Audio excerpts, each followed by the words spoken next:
Politique, la lettre Schrödinger.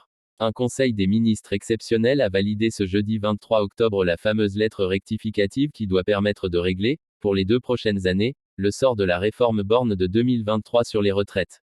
Lors de la crise politique ouverte au début du mois, les socialistes avaient fait de la suspension de cette réforme la condition sine qua non de leur non-censure. Après plusieurs semaines de tergiversation sur le véhicule législatif, amendement, projet de loi à part, l'option de la lettre rectificative au projet de budget de la Sécu a finalement été entérinée par le gouvernement.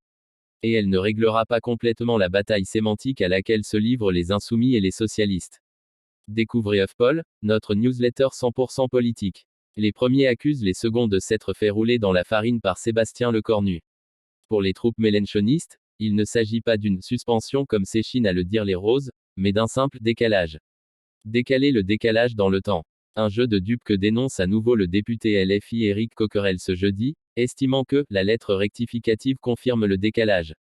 Autre source de courroux pour la France insoumise, les 2 contreparties listées dans la missive de Lecornu, impliquant une taxe sur les organismes complémentaires en 2026, et une sous-indexation des pensions en 2027 de 0,5 points, et non 0,4 comme l'avait d'abord envisagé Sébastien Lecornu. De quoi faire dire à Manuel Bompard que ce sont tous les retraités actuels et futurs qui vont y perdre, puisqu'ils subiront la décote sans pour autant profiter du décalage. La lettre du Premier ministre, qui reprend bien le terme de suspension, décale dans le temps l'application de la réforme Borne qui prévoyait de repousser l'âge de départ de 3 mois par génération pour arriver à 64 ans en 2030. La missive suspend jusqu'à janvier 2028 cette marche en avant, tout comme le relèvement du nombre de trimestres à cotiser pour partir à taux plein.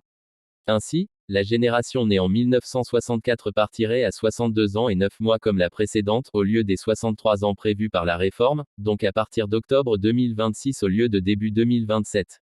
Les textes actuels prévoient par ailleurs que la génération 1964 doive cotiser 171 trimestres.